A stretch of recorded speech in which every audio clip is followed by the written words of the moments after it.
इस awkward situation में मुझे समझ नहीं आ रहा था कि मेरा पिछला जन्म वाला सेल्फ कितना अंधा था।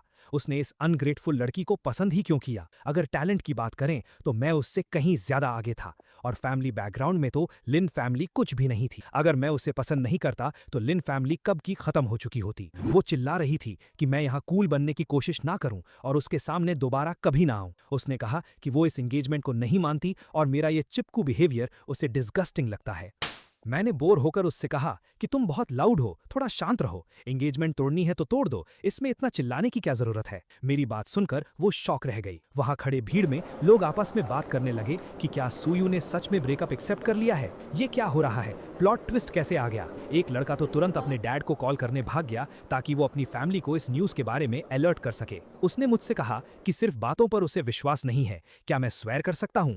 मैंने भी तुरंत स्वेर कर लिया कि मैं सूयू अब से लिन पांगशी के लिए कोई फीलिंग्स नहीं रखूंगा और कल खुद आकर इस एंगेजमेंट को ऑफिशियल कैंसिल करूंगा। अगर मैंने अपना प्रॉमिस तोड़ा तो मेरा पूरा वजूद मिट जाएगा। उसने कहा कि ठीक है, वो इस बार मेरा विश्वास कर रही है। मैंने अपने आप से सोचा, ये ओवर कॉन्फिडेंट लड़की कितनी बेवकूफ है। स्वेर करने का मतलब ये नहीं कि मैं तुझे, तेरी लिन फैमिली और उस मेन कैरेक्टर को जिंदा छोड़ दूंगा। ओरिजिनल बुक की स्टोरी के हिसाब से मेरा और मेरी सू फैमिली का फेट था कि हमें इस डेस्टिन्ड हीरो के पैरों तले कुचला जाना था, पर अब मुझे अपनी लाइफ आसान और लंबी बनानी थी। इसलिए लिन फैमिली और उस डेस्टिन्ड हीरो दोनों का मरना तय था। तभी मेरे दिमाग में एक आवाज आई, सिस्टम बाइंड कंप्लीट हो गया है। मैंने तुरंत पूछा कि इसके क्या फंक्शंस हैं। सिस्टम ने बताया कि उसका एम मुझे अल्टीमेट डेस्टिन्ड विलन बनाना है और मेरा करंट मेन क्वेस्ट है डेस्टिन्ड हीरो चू फंग को एलिमिनेट करना। ये सब करने पर मुझे मैसिव रिवॉर्ड्स मिलेंगे। मैंने सोचा, अगर मैं पूरी लिन फैमिली को डिस्ट्रॉय कर दूं तो हीरो का लक काफी हद तक स्टील हो जाएगा। आखिर मेरी एक्स की लिन फैमिली मेरी सू फैमिली के रिसोर्सेज यूज करके ही तो इस चू फंग को ट्रेन कर रही थी। लिन पांगशी ने एटीट्यूड दिखाते हुए कहा कि अब बातें क्लियर हो गई हैं तो वो जा रही है और कल घर पर मेरा वेट करेगी। उसने मुझे ताना मारा कि मैं प्रॉमिस ना तोड़ूं वरना मारा जाऊंगा। जैसे ही वो मुड़ने लगी मैंने उसे रोका। मैंने कहा कि जब तुम्हें मुझसे और मेरी फैमिली से कोई रिलेशन नहीं रखना तो तुम्हारे हाथ में जो B rank extraordinary alloy weapon है और जो रिंग तुमने पहनी है वो दोनों मुझे वापस कर दो, क्योंकि अब तुम इनके लायक नहीं हो। वो गुस्से से बोली कि सूयू, तुम्हारा क्या मतलब है? क्या तुम गिफ्ट की हुई चीजें वापस मांगते हो? मैंने कॉन्फिडेंटली रिप्लाई किया कि जब तुमने ही कहा कि तुम्हें मुझसे कोई वास्ता नहीं रखना तो मेरी सू फैमिली की चीजें मैं वापस क्यों ना लूं? और वैसे भी मैं तुमसे रिक्वेस्ट नहीं कर रहा हूं। मैंने उसे टॉन्ट किया कि क्या वो सिर्फ फ्री के बेनिफिट्स लेना चाहती है?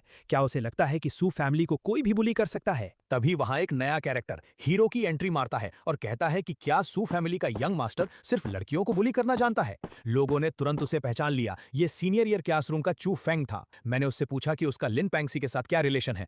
उसने कहा कि वो दोनों अच्छे दोस्त हैं। मैंने सीधे शब्दों में उसकी बोलती बंद कर दी और कहा कि जब ये हमारा पर्सनल मैटर है तो तुम जैसा आउटसाइडर बीच में बोलने वाला कौन होता है। मैंने सबके सामने क्लियर किया कि मैंने जो चीजें दी थी वो कभी एज अ परमानेंट गिफ्ट नहीं दी थी। चू फेंग ने मेरा मजाक उड़ाने की कोशिश की कि सू फैमिली का यंग मास्टर कितना चीप है जो अपने दिए हुए गिफ्ट्स वापस ले रहा है। मैंने उसे इग्नोर किया और लिन पैंगसी से दोबारा स्टर्न आवाज में मांगा। आखिर में उसने गुस्से में वो चीजें वापस फेंक दी और बोली कि ठीक है, ले लो। मैंने उससे कहा कि अपने डैड को रेडी रखना, कल मैं खुद आकर ये एंगेजमेंट तोड़ूंगा। चू फेंग उसे वहां से ले गया और उसे दिलासा दिया कि वो उसके लिए इससे भी अच्छा वेपन ढूंढेगा। जैसे ही वो गए, सिस्टम की आवाज आई कि मैंने स्टोरी लाइन सक्सेसफुली चेंज कर दी है, जिसके लिए मुझे एक न्यूबी गिफ्ट पैक मिलता है। मैंने उसे ओपन किया और मुझे एक रेल्म अपग्रेड कार्ड, एक गोल्डन बॉडी 9 स्टेज टेक्निक और 100 किलो 9th रैंक एसेंस मिला। ये मेरे लिए एक बहुत बड़ा सरप्राइज था। मैंने सोचा, सिर्फ एक छोटा सा प्लॉट चेंज करने पर इतने मैसिव रिवॉर्ड्स मिले हैं, तो अगर मैं आगे चलकर चू फैंग के बड़े अपॉर्चुनिटी स्टील कर लूं तो क्या मुझे मार्शल सेंट लेवल के रिवॉर्ड्स मिलेंगे?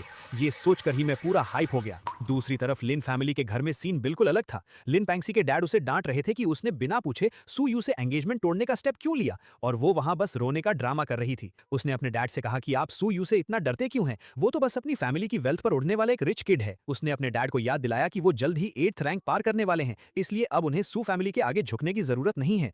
वो अपने डैड को मैनिपुलेट कर रही थी कि उन्हें अपनी लिन फैमिली की पुरानी ग्लोरी वापस लानी चाहिए। उसके डैड उसकी इन बातों में आ गए। उन्होंने डिसाइड किया कि जब आज मैं उनके घर आऊंगा तो वो मुझे अच्छे से लेसन सिखाएंगे और एंगेजमेंट तोड़ने के साथ साथ मुझसे माफी भी मंगवाएंगे, क्योंकि उन्हें लगता था कि उनकी बेटी मुझसे कहीं ज्यादा बेटर है। तभी मैंने उनके घर के हॉल में एंट्री ली और एक कोल्ड स्माइल के साथ पूछा, लिन फैमिली के हेड, मुझे समझ नहीं आया कि आप किस तरह की माफी चाहते हैं और क्या आपने मेरी सू सू फैमिली की सारी चीजें रेडी रखी हैं। उन्होंने अपना फेक एटीट्यूड बनाए रखा और कहा कि सूयू, मैं तुम्हारा ब्रेकअप एक्सेप्ट करता हूं, लेकिन कल तुमने मेरी बेटी की जो इंसल्ट की है उसके लिए तुम्हें उससे माफी मांगनी होगी, वरना मैं खुद सू फैमिली के पास जाकर पूछूंगा कि उन्होंने तुम्हें क्या मैनर सिखाए हैं। उनकी बातें सुनकर मुझे हंसी आ गई। मैंने सीधा उनकी औकात दिखाते हुए कहा कि तुम सिर्फ एक 7th रैंक के पीक मार्शल आर्टिस्ट हो, तुम्हारे अंदर इतनी हिम्मत कहां से आई मेरी फैमिली को क्वेश्चन करने की। ये सुनकर वो चिल्ला उठे कि मैं इंसोलेंट हूं और क्या मेरे बड़ों ने मुझे एक ग्रैंड मास्टर की रिस्पेक्ट करना नहीं सिखाया। मैंने उनसे काउंटर किया कि ग्रैंड मास्टर की रिस्पेक्ट तो करनी चाहिए, लेकिन तुम किस स्टेटस से मुझ पर प्रेशर डालने की कोशिश कर रहे हो, तुम्हारी 7th रैंक की कल्टीवेशन से या इस फर्स्ट ईयर फैमिली हेड होने की घमंड से। तभी वहां चू फैंग टपक पड़ा और बोला कि सुयू, तुम ग्रैंड मास्टर से ऐसी लैंग्वेज में बात नहीं कर सकते, भूलो मत कि वो पैंशी के डैड हैं। मैंने उसे कंप्लीटली इग्नोर किया। पैंशी चिल्लाकर बोली कि उसकी फैमिली ने एंगेजमेंट तोड़ना एक्सेप्ट कर लिया है, इसलिए अब हमारा कोई रिलेशन नहीं बचा और मैं यहाँ से जा सकता हूँ। मैंने काम आवाज में कहा कि अगर ऐसी बात है तो मेरी सू फैमिली की तरफ से दिए गए सारे एंगेजमेंट गिफ्ट्स मुझे वापस चाहिए। मैंने लिस्ट गिना दी, 20 kilo 8th rank essence, 2 A rank weapons, 3 B rank weapons और कई प्रॉपर्टीज के शेयर्स। ये सब सुनते ही उनके होश उड़ गए, क्योंकि इन सबको वापस लौटाने का मतलब था कि लिन फैमिली की पूरी वेल्थ 70% तक गिर जाएगी। मैंने उनसे पूछा कि क्या उन्होंने मेरा सामान रेडी नहीं रखा। पैंशी चिल्लाने लगी कि मैं कितना बेशरम हूं। उसका कहना था कि जब ब्रेकअप मैंने खुद इनिशिएट किया है तो गिफ्ट्स वापस मांगने का मुझे कोई राइट नहीं है। चू फेंग भी बीच में अपनी हीरोगिरी दिखाते हुए बोला कि अगर मैं सच में एक मर्द हूं तो मुझे समझना चाहिए कि ब्रेकअप के बाद दाउरी वापस नहीं मांगी जाती। लिन फैमिली के हेड ने भी कह दिया कि गिफ्ट्स वापस नहीं मिलेंगे और अगर मैं अभी वहां से निकल जाऊं तो वो मेरी डिसरिस्पेक्ट को माफ कर देंगे। ये सुनकर मैं जोर से हंसने लगा। वो गुस्से में आग बबूला हो गया और उसने मुझ पर अटैक करने की, लेकिन अगले ही सेकंड मेरा 5th ग्रैंड अंकल, जो कि एक 9th रैंक का ग्रैंड मास्टर था, वहां अपीयर हुआ और उसने लिन हाउ को वहीं दबा दिया।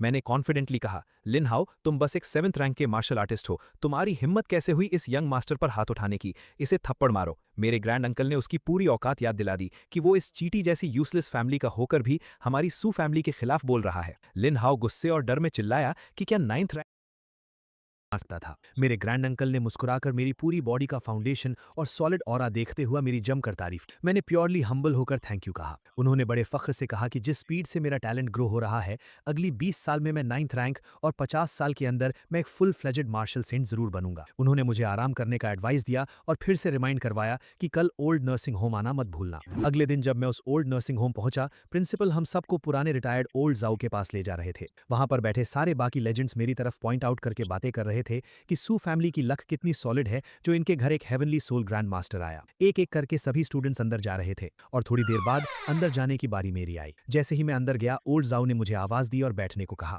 उन्होंने मेरी ताकत देखी और एक सॉफ्ट स्माइल देते हुए बोले, हमारे स्कूल में एक हेवनली सोल ग्रैंड मास्टर आया है, पर अनफॉर्चुनेट रियलिटी ये है कि मेरी ये मार्शल आर्ट्स लेगेसी तुम्हारे नेचर को सूट नहीं करती और उसके लिए मैंने किसी और को सिलेक्ट किया हुआ है। लेकिन एज अ सीनियर मैं तुम्हें किसी भी मार्शल आर्ट टेक्निक के बारे में गाइड कर सकता हूँ। पूछो, तुम क्या जानना चाहते हो? मैंने उन्हें डायरेक्टली देखते हुए रिस्पेक्टफुली कहा कि मुझे कोई टेक्निक नहीं चाहिए, मुझे बस उस स्पेसिफिक रूइन यानी उस मिस्टिक खंडर का की चाहिए। क्या आपको उसके सीक्रेट्स पता हैं? ओल्ड जाओ का चेहरा थोड़ा सीरियस हो गया। उन्होंने कहा कि वो पर्सनली कंफर्म कर सकते हैं कि अंदर के सीक्रेट का मार्शल गॉड से दूर दूर तक कोई रिलेशन नहीं। मुझे उनकी इस कंफर्मेशन से समझ आ गया था कि मेरा टारगेट कंफर्म है। फिर ओल्ड जाओ ने एक रिक्वेस्ट रखी। उन्होंने कहा कि 19th सिटी में उनके एक बहुत पुराने दोस्त का बेटा रहता है, अगर मैं आने वाले 100 सालों तक उसकी प्रोटेक्शन की रिस्पॉन्सिबिलिटी लेता हूं तो वो मुझे दे देंगे। मैंने विदाउट एनी डाउट ये डील फाइनल कर दी। मैंने कहा 100 साल की प्रोटेक्शन तो एक बहुत छोटी चीज है, अगर उसके अंदर अच्छा टैलेंट हुआ तो मेरी सू फैमिली उसको टॉप टियर रिसोर्सेज देकर एज अ लेजेंड ट्रेन करेगी। ये सुनकर ओल्ड जाओ बहुत सेटिस्फाई हुए और उन्होंने मुझे वो की सौंप दी।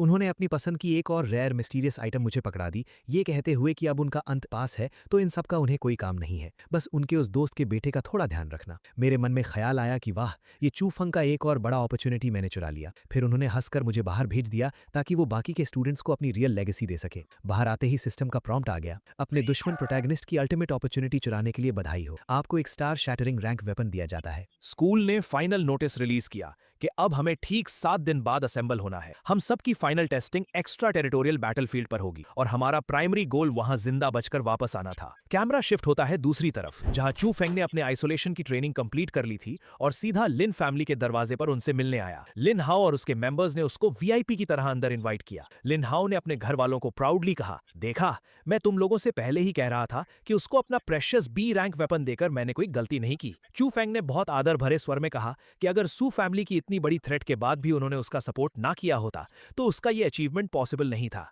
फिर उसने लिन पैंगशी की आंखों में देखते हुए कहा, मैं वापस आ गया हूँ और अब मेरी सारी जिंदगी सिर्फ तुम्हें प्रोटेक्ट करने में जाएगी, कोई भी तुम्हें दुख नहीं दे पाएगा। वो ब्लश करने लगी। लिन हाओ ने जल्दी से बीच में बोलते हुए उसे बैठने को कहा और रिक्वेस्ट की कि एक्स्ट्रा टेरिटोरियल बैटलफील्ड में वो उनकी बेटी और लिन फैमिली के बाकी स्टूडेंट्स का ध्यान रखें। चू फेंग ने दिल पर हाथ रखकर कहा कि जिस फैमिली ने उस पर इतना बड़ा एहसान किया है वो उन्हें कभी भूल नहीं सकता। इसके बाद चू फेंग ने अपने मास्टर प्लान को रिवील किया। उसने बताया कि कैसे लोग और नॉर्मल स्टूडेंट्स सू फैमिली की गुंडागर्दी और उनके उस एटीट्यूड से नफरत करने लगे हैं जहां वो अपने आप को सभी से ऊपर समझते हैं। चू फेंग ने लिन हाओ को एक स्पेशल अलायंस बनाने का आइडिया दिया जिसमें सारी सेकंड और थर्ड टीयर फैमिलीज एकजुट होकर इन टॉप लेवल एलीट्स और सू फैमिली के खिलाफ आउटर बैटलफील्ड में खड़ी होंगी। लिन हाओ खुशी से राजी हो गया और उन अलायंस को असेंबल करने की रिस्पॉन्सिबिलिटी ले ली। पूरा एटमॉस्फेयर काफी पॉजिटिव हो गया और फाइनली लिन हाओ वहां से खिसक गया ये बोलकर कि तुम दोनों यंगस्टर्स कितने दिनों बाद मिले हो तो थोड़ी देर गार्डन में अकेले बैठकर टाइम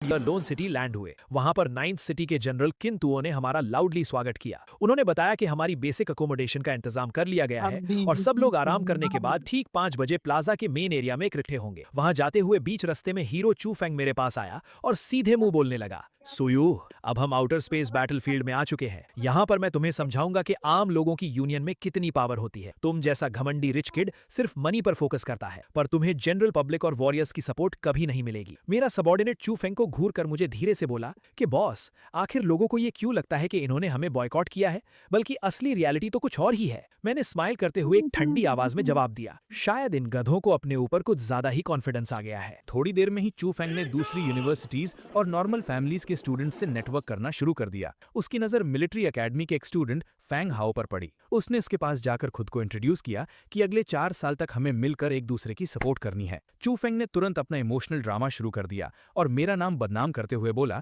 कि सुयू जो लीडर है वो बस अपनी मार्शल सेंट फैमिली के बेस पर गुंडागर्दी करता है और फोर्सफुली एंगेजमेंट करता है। जब मेरी फ्रेंड ने उसे मना किया तो उसने ना सिर्फ रिश्ता तोड़ा बल्कि उसके डैड को बुरी तरह पीट दिया। इस वजह से सारे स्टूडेंट्स उसके ग्रुप को अवॉइड करते हैं क्योंकि लोग डरते हैं कि उन्हें भी मार दिया जाएगा। उसके पीछे से आकर लिन पैंगशी ने भी रोते हुए झूठ बोला कि मैंने लगातार 7 साल तक उसके पीछे पड़कर उसे तंग किया और जब उसने ना कह दी तो मैंने पावरफुल स्टेटस का यूज करके उसके परिवार वालों के साथ अब्यूज किया। उनका घटिया रोना धोना सुनकर आसपास खड़े और नॉर्मल स्टूडेंट्स प्रोवोक हो गए कि एलीट फैमिलीज स्ट्रीट के क्रिमिनल से भी ज्यादा खतरनाक और घटिया होते हैं। फैंग हाओ ने इनकी सारी एक्टिंग बहुत ध्यान से सुनी। फिर उसने वहां खड़े गुस्से में आग बबूला हो रहे स्टूडेंट्स से एक डायरेक्ट क्वेश्चन पूछा, तो मैं एक बात जानना चाहता हूं, क्या तुम सबको सच में कभी किसी रिच फैमिली या फिर स्पेशली इन एलीट्स ने तकलीफ दी है, या फिर तुम्हारे पास ऐसी कोई सेम स्टोरी है जो इस लड़की जैसी हो? चू फेंग ने अपना नकली भाईचारा दिखाते हुए फैंग हाओ से कहा कि इन एलीट लोगों के नेचर बहुत एक्सट्रीम होते हैं और तुम्हें धोखेबाजी से सावधान रहना चाहिए।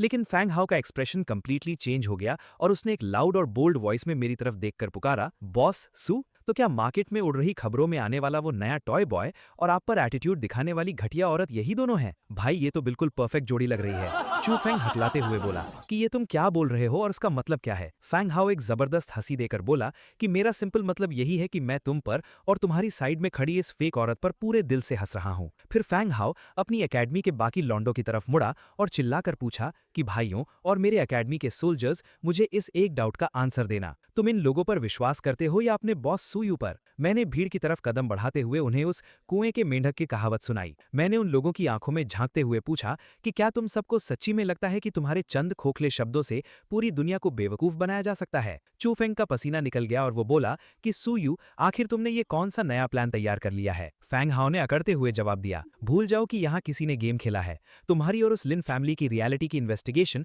हम सालों पहले निकाल चुके हैं। अगर हम यहाँ इस आउटर बैटलफील्ड के रूल्स में फंसे ना होते ना, तो हमारे एकेडमी के पूरे 3000 स्टूडेंट्स सिर्फ तुम दोनों से अकेले में चैट करने के लिए सीधा तुम्हारे घर में घुस गए होते। मैंने भीड़ में लाउड वॉइस में कहा, मेरे भाइयों, इन्हें लाउडली बताओ, क्या तुम्हें लगता है कि सुयू किसी के घर में फोर्सफुली घुसकर उसे बुली करता है? पूरे 3000 सोल्जर्स ने एक साथ चिल्लाकर कहा, बिल्कुल नहीं। मैंने उन जनरल स्टूडेंट्स की तरफ उंगली की और पूछा, तो अब बताओ चू फेंग, ये लोग तुम्हारी सिंगल झूठी स्टोरी पर यकीन करेंगे या मेरे इन 2762 हार्ड वर्किंग ब्रदर्स पर? मैंने वापस उन भाइयों से पूछा, क्या तुम्हें मेरी फैमिली के उस हाईएस्ट मार्शल सेंट रैंक से डर लगता है? उन्होंने कहा, कभी नहीं। फिर मैंने डीपली लास्ट सवाल किया, इन बेवकूफ लोगों को बताओ कि जिस शांति भरी जमीन पर ये लोग रोज रहते हैं, जिन शहर में अपने घर वालों के साथ मजे लेते हैं, उन्हें बॉर्डर पर कौन अपने खून से प्रोटेक्ट करता है? सबने एक साथ बोला, हमारे प्राउड मार्शल सेंट्स। मैंने आगे पॉइंट आउट किया कि इस अकेडमी में खड़े इनमें से किसी का भी बाप अमीर नहीं है, ये किसी एलीट फैमिली से बिलोंग नहीं करते। इन सब की स्टोरी बॉटम से शुरू हुई थी। सब ने मेहनत करके बिना पैसे लगाए इन स्कूल्स और अकेडमी में एंट्रेंस निकाली, और इन्होंने अपनी ये हार्ड वर्किंग फेट हम जैसे टॉप फैमिलीज की चैरिटी और बेसिक रिसोर्सेज से बिल्ड की है। हमने इनसे कभी बदले में कुछ मांगा तक नहीं। हमारी मदद से ये अपग्रेड होकर अपने देश के पूरे पिलर्स बन जाते हैं। तो क्या इनमें से किसी के चेहरे पर मेरे या एलीट फैमिलीज के अगेंस्ट गुस्सा दिख रहा है? हम इनको दबाकर रखते हैं, मैंने लाउडली तमाचा मारते हुए पूछा। जब एक अच्छी कंडीशन से उठने वाला चूफंग जैसा बंदा खुद को गरीब विक्टिम बुलाता है, तो फिर इन सच्चाई में ग्राउंड से उठे हुए गरीबों का टैग आखिर क्या बनेगा? फैंग हाओ ने आगे जाते हुए चूफंग को अल्टीमेट रियलिटी हिट की। उसने कहा, बॉस सू बिल्कुल ठीक कह रहे हैं, तुम्हें किसी एलीट ने परेशान नहीं किया है, और तुम लोग सिर्फ इंटरनेट ट्रेंड्स फॉलो करके एलीट से नफरत कर रहे हो। ध्यान से सुनना तुम सबके सब, ये अकेडमी सूयू की इज्जत उसके बाप की रैंक के बेस पर नहीं करती है। हमारी औकात सूयू ने फ्रेशमैन कॉलेज के फर्स्ट ईयर में ही दिखा दी थी। सिर्फ सेम जनरल पावर लेवल का यूज करते हुए बॉस सू ने ग्राउंड में अकेले उतरकर पूरे 3000 स्टूडेंट्स की हड्डियां तोड़ डाली थी, और एक रिकॉर्ड फाइट में कभी नहीं हारे थे। तुम बच्चे लोगों को क्या इस अल्टीमेट रॉ पावर के लेवल डिफरेंस का अंदाजा भी है? उस शांति भरे शॉक के बाद मेरी आंखों के सामने फिर से सिस्टम पॉपअप फ्लैश हुआ। नोटिस, मेन कैरेक्टर चूफंग की ओवरऑल इज्जत पूरी तरह मिट्टी में मिल गई है। बधाई हो, तुम्हें नए 3000 विलन पॉइंट्स मिलते हैं। इसके साथ एक जुयान पिल का पैकेज भी दिया गया, जिसके एक ट्राई से मेरी current 7th rank grand master power एक छोटे रैंक लेवल अप कर लेगी। मैंने एक चालू हंसी हंसते हुए खुद को बोला कि मैंने इस आलसी भेड़ चूफंग का फिर से खूब फायदा उठा लिया है। सच में ऐसी छोटी मोटी शीप को जिंदा रखने में अलग ही स्वाद और फायदा है। जब तक इसका पूरा मास फैट लेवल नहीं बढ़ जाता, उसको जिंदा रखने में ही रियल फायदा है। इस हाई वोल्टेज ड्रामा के तुरंत बाद हमारे ऑफिसर जनरल ने ग्राउंड पर आके ऑफिशियल मैसेज पास करना स्टार्ट किया। उन्होंने अपनी स्पीच की शुरुआत में कहा कि ये कैंप एक ऐसी लोकेशन पर स्थित है जो ह्यूमन रेस बाउंड्री के बीच के सेंटर सेक्शन में पड़ता है, इसलिए तुम्हें करंट सेफ्टी अटैक के बारे में डरना नहीं चाहिए। उन्होंने याद दिलाया कि तुम्हारा एक सिंपल मिशन अगले 4 साल जिंदा रहकर ग्रेजुएशन पूरा करना है, और दूसरा इंपॉर्टेंट गोल यहाँ पॉइंट्स जमा करना है। 4 साल बाद जिनके पास गिवन नंबर ऑफ पॉइंट्स होंगे, उन्हें सक्सेसफुल ग्रेजुएट किया जाएगा। ये सब points direct alien battles win करने, इंपॉर्टेंट रेयर मटेरियल उन्हें जमा करने और जंगल के डेडली बीस्ट्स को मारकर उनके कोर्स लाने से मल्टीप्लाई होंगे। कोई नया रिसोर्स जोन मार्क करने से पॉइंट्स ऑटोमेटिकली प्लस हो जाएंगे, लेकिन उन्होंने स्पेशली ये बात पॉइंट आउट करी कि किसी भी रेयर मटेरियल को जबरदस्ती आर्मी को देना रिक्वायर्ड नहीं होगा। ये प्योरली बस मार्क्स बढ़ाने का ऑप्शन होता है। फ्री एक्टिविटीज शुरू करने से पहले उन्होंने 2 रूल्स रिलीज किए। अगले दिन हम सभी आउटर लिमिट वाले अनटच्ड जंगल एरिया में एग्जैक्ट 10 दिन के रियल बैटल ट्रायल के लिए उतरेंगे। टास्क बहुत स्ट्रेट था, ज्यादा से ज्यादा डेडली क्रीचर्स हंट करके उनकी एनर्जी कोर्स हासिल करना, जिससे हमारी रियल टाइम आवर और रैंक्स अपडेट होंगी। लास्ट अनाउंसमेंट में यह बताया गया कि इन पूरे टास्क में लिस्ट में आने वाले टॉप 10 कैंडिडेट्स को डायरेक्ट आगे फर्स्ट सिटी ट्रांसपोर्ट किया जाएगा, जहां इन सारे ब्लू प्लैनेट यूनिवर्सिटीज की सबसे बड़ी क्लैश बैटल टूर्नामेंट अनाउंस की जाएगी, जिसमें मैसिव आइटम्स एंड रिवॉर्ड्स दिए जाएंगे। इस अनाउंसमेंट के साथ ही उन्होंने आईडी कार्ड्स बांटना चालू करा, और उन्होंने फाइनली हम सबको इस फील्ड को रैंडमली एक्सप्लोर करने की परमिशन दे दी। मेरे पापा सू लॉन्ग की तरफ से कम्युनिकेशन आया। थोड़ी देर में मुझे बुलाया गया उनके पास। पापा ने कहा, इस बार तुम्हें बुलाया है क्योंकि कुछ बातें बतानी है। कल की 20 असेसमेंट में जाने की जरूरत नहीं, बेस में आराम से कल्टीवेशन करो। असली काम यह है कि इस बार के 5 रीजन्स एक्सचेंज कंपटीशन में मुझे चाहिए कि तुम नियॉन और हेफाई रीजन वाले रिप्रेजेंटेटिव स्टूडेंट्स को टेस्ट करो। उनमें कुछ अलग सा नोटिस करना है। हमें खबर मिली है कि इन दोनों रीजन्स पर शक है कि वो एलियन रेस के साथ मिले हुए हैं। मैंने कहा, यह काम मुझ पर छोड़ दो, चूंकि आपने इतनी हिम्मत दिखाई है तो मैं इसे पूरी तरह संभाल लूंगा। पापा ने कहा, अगर इस मामले में एक मार्शल सेंट इन्वॉल्व्ड है तो मुझे शांति मिल गई। फिर उन्होंने कहा, बेटा, असेसमेंट खत्म होने के बाद मैं फ्रंट लाइन जाकर तुम्हारे ग्रैंडफादर से मिलना चाहता हूँ। वो भी तुमसे मिलने को बहुत बेचैन है, पर अफसोस फ्रंट लाइन पर एक एलियन रेस का मार्शल सेंट उन पर इतनी नजर रखता है कि वो वहां से निकल ही नहीं पाते। फिर पापा ने जनरल क्विन से कहा, ठीक है, अब इतना ही। जनरल क्विन, तुम्हें परेशान करने के लिए माफी। जनरल क्विन ने कहा, फैमिली हेड, आप ऐसी बात क्यों कह रहे हैं? मेरी जान तो आपने ही बचाई थी उस साल, और आपने तो मेरे लिए 9th ग्रेड ब्रेक थ्रू के रिसोर्सेज भी तैयार किए थे। मैं तो सिर्फ यंग मास्टर को बुलाने आया हूँ, कोई बड़ी बात नहीं। पापा ने ठीक किया, रिसोर्सेज तो तुमने अपनी मिलिट्री मेरिट से एक्सचेंज किए थे, मैंने तैयार नहीं किए थे। ये बात साफ रहनी चाहिए। मैंने जनरल क्विन को बधाई दी। कंग्रेचुलेशंस जनरल क्विन, आप जल्द ही 9th ग्रेड ग्रैंड मास्टर बनने वाले हैं। लगता है आपका लेफ्टिनेंट जनरल तक प्रमोट होना भी बस वक्त की बात है। जनरल क्विन ने हंसते हुए कहा, सू यंग मास्टर मजाक कर रहे हैं, ये तो सिर्फ लक है। फिर उन्होंने कहा, चलो मिलिट्री बेस में कुछ खाते हैं। इतने सालों से नहीं आए तो शायद बीस्ट मीट का स्वाद ही भूल गए होंगे। असेसमेंट खत्म होने पर चू फैंग ने एक डरावना सा स्कोर बनाया। 7280 पॉइंट्स के साथ 20 7वें ग्रेड के बीस्ट को मारकर पहला नंबर लिया। ये चिंग दूसरे नंबर पर, फैंग टिंग तीसरे नंबर पर, और इस तरह एक्सचेंज कंपटीशन की सीट्स ऑफिशियली लॉक हो गई। इंस्ट्रक्टर ने कहा, मैं पहले सिटी लॉर्ड के रेसिडेंस में रिपोर्ट देने जाता हूँ, तुम सब यहाँ आपस में मिल लो। फिर वहां कंपटीशन के दौरान एक छोटा सा ड्रामा शुरू हो गया। एक आदमी लिन पैंक्सी को छेड़ते हुए बोला, सुंदर हो पर सिर्फ 5th ग्रेड होकर भी कंपटीशन में आ गई। लगता है तुम्हारे जेनजियांग की मार्शल डाउ बहुत कमजोर हो गई है। आज रात किसी जगह बैठकर थोड़ा ड्रिंक नहीं करते? वो लड़की गुस्से में बोली। कितना घिनौना आदमी है। उसके पास खड़े चू फैंग ने कहा, अभी हाथ मत उठाओ, इन्हें थोड़ी देर और जीने दो, अरीना में मैं इन्हें इसकी कीमत चुकवा दूंगा। फिर अचानक एक लड़की अरीना में आई। वो आदमी फिर बोला, सुंदर हो, मैं तुम्हें अलग से बात करने के लिए इनवाइट करना चाहता हूँ, थोड़ी मार्शल डाउ की डिस्कशन कर लेते हैं, कैसा रहेगा? Get lost. उसने जवाब दिया, औरत ये ऑर्डर है, रिक्वेस्ट नहीं। तभी मैं वहां पर गया और उसे जमीन पर दे मारा। हम जैसे लोगों से बात कर पाना तुम्हारी जिंदगी का सबसे बड़ा सौभाग्य है। अगर ठीक से बोलना नहीं आता तो चुप ही रहो। वो गुस्से में फट पड़ा। कमीने, मुझे हाथ लगाने की हिम्मत कैसे की? मैं जरूर तुम्हें इसकी भारी कीमत चुकवाऊंगी, छोड़ो मुझे। किसी ने उसे रोका। फिर वो बोली, आज अगर कोई जवाब नहीं मिला तो ये मामला यहीं खत्म नहीं होगा। मैंने कहा, धमकी दे रही हो मुझे? वो फिर बोली, कमीने, ले मेरा एक पंच। उसकी इस फॉर्म का सबसे अच्छा यूज ये है कि वो मेरे पिता सू लॉन्ग को उनका मार्शल सेंट रैंक हासिल करने में एज अ कोर मदद करेगा। मैंने उस चिल्लाती हुई रूह को एक छोटे से शाइनिंग क्यूब में ट्रैप कर लिया और सोचा कि मेरा बाप इस अजीब गिफ्ट से कितना ज्यादा खुश होगा। उसी वक्त सिस्टम ने मेरी स्क्रीन पर बहुत सारे हाई लेवल रिवॉर्ड्स फ्लैश किए, जिसमें एक डार्क जैंग टैंग स्वॉर्ड मुझे मिली। बाउंड्री इंक्रीज कार्ड के साथ मुझे फुल 20,000 विलन पॉइंट्स मिले। चू फेंग और उसकी टीचर के प्लॉट को सक्सेसफुली तोड़ने के कारण सिस्टम ने मुझे एक जेंग सेंग स्वॉर्ड आर्ट और एपिक रैन हुआंग सूत्रा भी रिवॉर्ड किया। मुझे रियलाइज हुआ कि इस टाइम यहां आना मेरे लिए कितना बड़ा मास्टर स्ट्रोक था। मुझे होप थी कि ये डबल लॉस चू फेंग के दिमाग को पूरी तरह हिला देगा, जिससे उसकी ग्रोथ रुक जाएगी। अब मेरा फोकस वापस आउटर वर्ल्ड की मेन बैटल पर गया, क्योंकि मेरे लेवल 9 कल्टीवेशन कार्ड का टाइम अभी बचा था। मैं स्मूथली चलते हुए बाहर वापस सिटी के रूइंस में पहुंचा, जहां शेंडाई जाओ कसांग अभी भी हमारे लोगों को टॉर्चर कर रहा था। उसने हंसकर कन्फेस किया कि डोंगदाओ और निहोंग के लोग ह्यूमंस को बिट्रे करके एलियंस की आर्मी में मिल चुके हैं,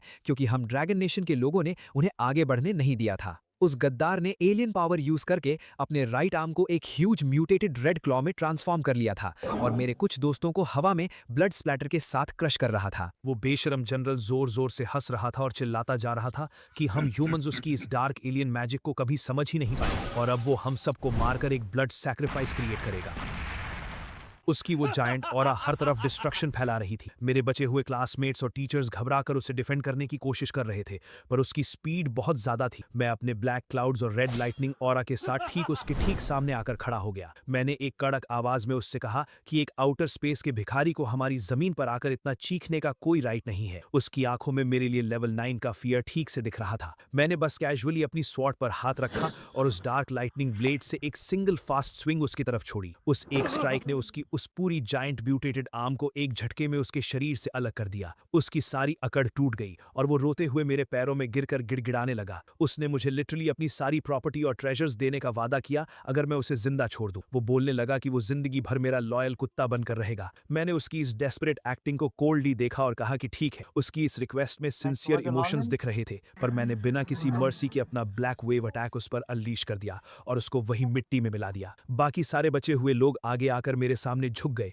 और मुझे एज अ सेवियर थैंक्स बोलने लगे और मेरा असली नाम जानने की डिमांड करने लगे। मैंने इजीली कह दिया कि उन्हें मेरे नाम या पहचान जानने की कोई जरूरत नहीं है। हम सब वहां से अपनी मेन एकेडमी की तरफ निकल गए। मैं जानता था कि इस वॉर का फर्स्ट फेज फाइनली खत्म हो गया है और अब सारे फैक्शंस के लीडर्स बैठकर ये डिसाइड करेंगे कि इन एलियन सपोर्टर्स का आखिरी क्लियरेंस कब और कैसे करना है। मैं वहां से दूर चू फंग को देख रहा था और उसको देखते ही मैं रिलैक्स हो गया, क्योंकि उसकी फेक रोने वाली हालत मेरी जीत का सबूत थी। मेरे एक टीममेट ने मेरे पास आकर हंसते हुए रिपोर्ट दी कि उन म्यूटेटेड निहोंग एनिमीज का स्टैमिना लिटरली बहुत ज्यादा था और उनके एलियन पार्ट्स को डिस्ट्रॉय करने में बहुत एक्स्ट्रा एनर्जी लग गई थी। उसका मन था कि वो उन लोगों को जल्दी मारने की जगह पहले थोड़ा टॉर्चर करता। मैंने उसको कंप्लीटली अग्री करते हुए बोला कि वाकई हमने उन कचरे वालों को ईजिली मरने दिया।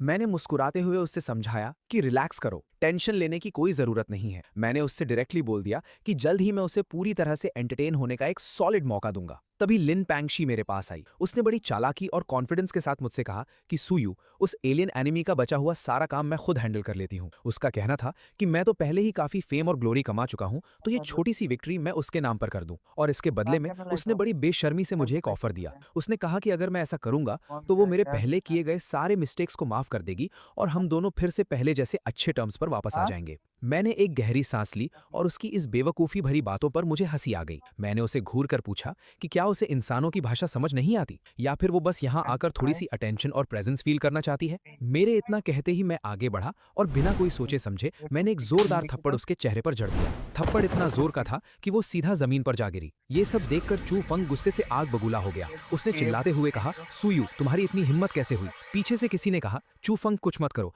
नहीं तो तुम सीरियसली रूल्स को क्रॉस कर दोगे। रूल्स? चूफंग ने कहा, इस वक्त और इस जगह पर यह सब कुछ बस मार्शल आर्ट्स के बीच का एक छोटा सा स्पार है, इससे ज्यादा कुछ नहीं। चूफंग ने अपनी मुट्ठी कसी और स्पीड से आगे बढ़ा, गरजते हुए कहा, सुयू, आज मैं और मेरे फादर तुम्हें इसकी सही कीमत चुकाना सिखाएंगे। तभी मैंने अपना पावरफुल अटैक लॉन्च किया। मेरे एक ही पंच ने उसे हवा में बुरी तरह से उड़ा दिया। वो चाहे कितना भी एरोगेंट और कॉन्फिडेंट क्यों ना हो, मेरे इस रॉ अटैक के सामने उसकी कोई औकात नहीं थी। वो जमीन पर बुरी तरह क्रैश हुआ और उसके मुंह से खून निकलने लगा। मैं उसके पास चलकर गया और ब्रूटली अपना पैर उसके चेहरे पर रखकर उसे जमीन में दबा दिया। चूफंग दर्द से चिल्लाते हुए अग्रेसिवली कहा, सुयू, तुम्हारी इतनी हिम्मत कैसे हुई मुझे इस तरह ह्यूमिलिएशन देने की? मुझे छोड़ दो। तभी लिन पैंगशी रोते हुए दौड़कर मेरे पास आई। वो लगातार प्लीज कहने लगी और मुझसे पूछने लगी कि मैं चूफंग की डिग्निटी को इस तरह अपने पैरों तले क्यों क्रश कर रहा हूं। उसने रोते हुए कहा कि क्या उसका मुझसे माफी मांगने काफी नहीं है। मैंने एक एक्सट्रीम कोल्ड लुक के साथ उसकी तरफ देखा और पूछा, तुम्हारी औकात ही क्या है और तुम्हारा लेवल क्या है कि तुम यहां आकर डायरेक्टली मुझसे सवाल कर सको? मैंने एक शार्प एनर्जी वेव से उसे झटके से पीछे फेंक दिया। वो जमीन पर गिरते हुए और जोर से रोना और